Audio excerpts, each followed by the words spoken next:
Shalom, salam, damai sejahtera dalam kasih Tuhan. Saudara, sangat berbahagia kita berjumpa kembali dalam RHI, Renungan Hari Ini. RHI, Renungan Hari Ini, bersama saya, Pendeta Lukas Eko Sukoco, dari Padepokan Diakonia Mitra Kinasih GKJ Purworejo. Saudara, hari ini kita akan membahas tentang tema besarnya manusia baru. Dan bagian pertama, mengapa?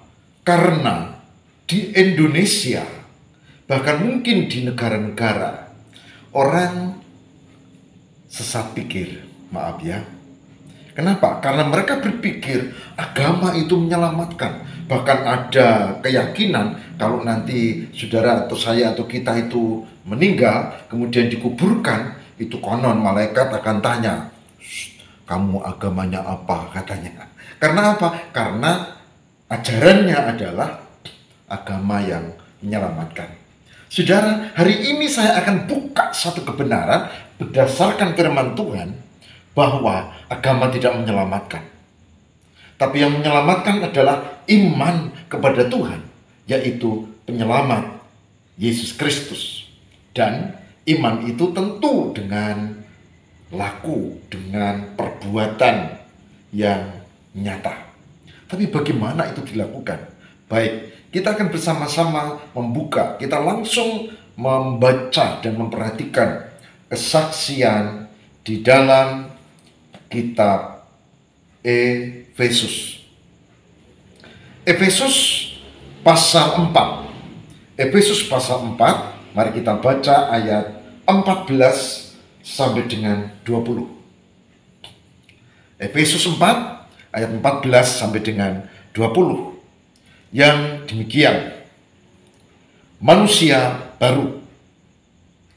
Sebab itu kukatakan dan kutegaskan ini di dalam Tuhan. Jangan hidup lagi sama seperti orang-orang yang tidak mengenal Allah. Dengan pikirannya yang sia-sia dan pengertiannya yang gelap, jauh dari hidup persekutuan dengan Allah. Karena kebodohan yang ada di dalam mereka dan kedegilan hati mereka. Perasaan mereka tumpul sehingga mereka menyerahkan diri kepada hawa nafsu dan mengerjakan dengan serakah segala macam kecemaran. Tetapi kamu bukan demikian. Kamu telah belajar mengenal Kristus. Demikian Efesus 4 ayat 17 sampai dengan 19. Kita akan renung resapi bersama. Nanti saudara akan menjadi jelas mengapa manusia baru itu enggak terjadi otomatis. Begitu kita siapa bertobat hidup baru, lalu tiba-tiba menjadi manusia baru. Atau ini percaya agama, ya lalu tiba-tiba nanti pasti. Enggak begitu. Mari kita lihat, mari kita cermati, mari kita perhatikan saudara. Tema manusia baru dalam RHI Renungan Hari Ini, saya ulangi, singkat, sangat penting. Karena apa? Karena ada banyak orang menganggap bahwa orang akan selamat, orang akan menjadi baik, orang akan masuk surga karena agama. Saudara tahu bahwa ini tidak benar. Yang benar karena iman, yaitu iman yang diwujudkan dalam perbuatan. Oleh sebab itu, saudara silakan datang ke penjara-penjara, semua koruptor atau semua orang yang berbuat melanggar hukum, saya beritahu, semua beragama. Bahkan kadang-kadang mereka tampil dengan pakaian, dengan aksesoris agama. Tak ubahnya para pemuka agama. Kok bisa? Bisa. Karena apa? Karena mereka memang beragama, tapi belum menjadi manusia baru. saudara kita, mari kita belajar untuk menjadi manusia baru. Tidak cukup menjadi orang yang beragama. Dan syaratnya adalah manusia baru dalam Efesus 4, 17 sampai dengan ayat yang ke-20. Syaratnya adalah ayat yang ke-20. Dikatakan sebelumnya, perasaan mereka tumpul, pengertian mereka gelap, mereka menyerahkan diri pada hawa nafsu, mereka mengerjakan dengan serakah berbagai macam kecemaran. Ayat sebelumnya, lalu ayat 20 dikatakan apa? Ayat 20, Efesus 4 ayat 20 dikatakan, tetapi kamu tidak demikian. Kamu tidak demikian, karena kamu telah belajar mengenal Kristus. Kuncinya adalah mengenal Kristus. Saudara, mengenal Kristus. Bukan sekedar tahu, tapi mengenal. Bukan sekedar kenal, tapi mengenal. Mengenal Kristus. Saya tahu siapa Presiden Republik Indonesia. Misalnya Bapak Insinyur Joko Widodo. Ya, saya tahu. Tapi apakah saya mengenal? Belum tentu. Mungkin kita tahu nama istrinya atau nama anaknya atau cucunya. Tapi kita tidak mengenal. Kita tidak mengenal sebetulnya dia siapa, lalu dulunya bagaimana, sampai sekarang. Nah, bisa Pak, lalu menjadi mengenal. Bisa, caranya ya membaca. Karena apa? Informasi itu ada di media sosial. Kan sekarang begitu. Tapi kalau tidak, ya enggak mengenal. Paling tahu dia Presiden Republik Indonesia. Sudah. Enggak mengenal.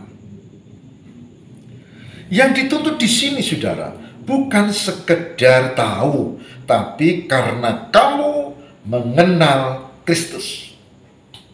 Maka syarat untuk hidup baru yang pertama-tama dan utama adalah mengenal Kristus. Mengenal Kristus.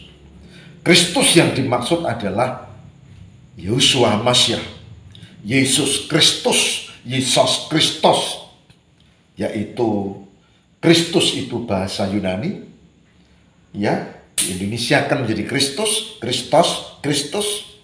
Kemudian kalau bahasa Ibrani itu Hamashiach, atau dalam bahasa Arab Al-Masih, yang artinya juru selamat, yang ditetapkan sebagai penyelamat. Jadi mengenal juru selamat itu yang paling gampang dipahami.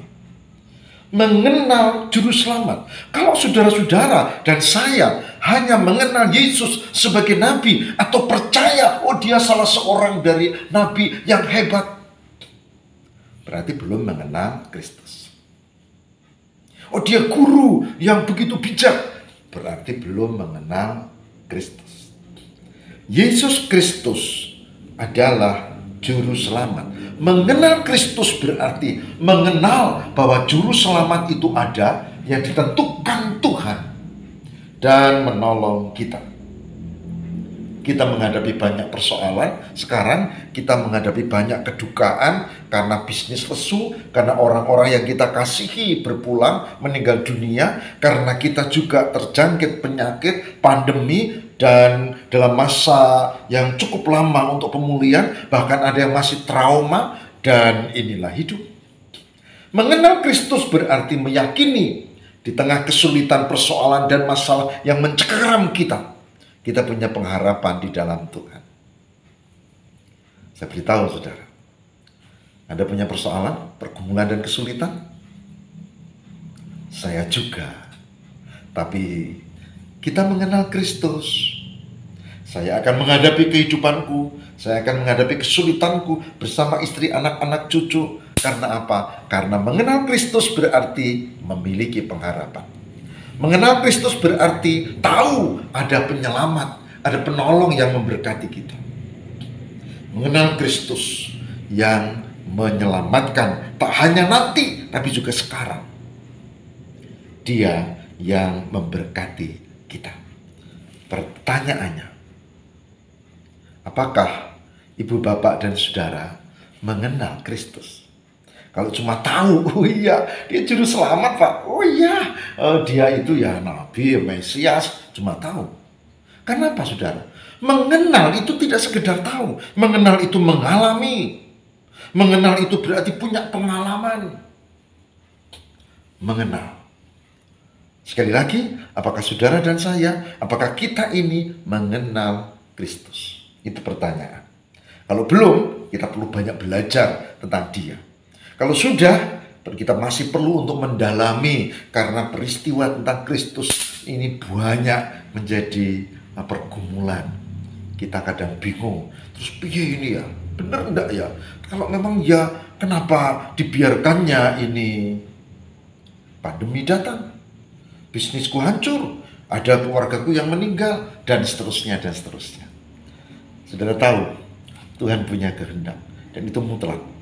Kita, saudara kita adalah umatnya, dan kita tidak bisa protes. Oleh sebab itu mengenal Kristus berarti mengenal apa kehendaknya, mengenal di dalam Alkitab, tapi mengenal dalam kehidupan. Semoga kita mengenal Kristus. Saudara, kita akan teruskan tema ini pada kesempatan besok. Bagaimana cara untuk mengenal Kristus? Saya stop dulu, mari kita berdoa, semoga Tuhan memberkati kita. Tuhan, kami belajar hari ini bahwa untuk menjadi manusia baru yang hidup dalam kebenaran, syaratnya adalah mengenal Kristus. Dan hari ini kami mendapat poin pelajaran penting, syaratnya untuk hidup baru adalah mengenal Kristus. Kami masih akan teruskan untuk belajar bagaimana caranya mengenal Kristus pada RHI Renungan hari ini berikutnya besok. Berkatilah hamba-Mu, berkati kami semua yang mengikuti program ini, berkati supaya kami betul-betul mengenal Kristus dan tahu caranya. Demi Kristus pengantara kami, haleluya, amin.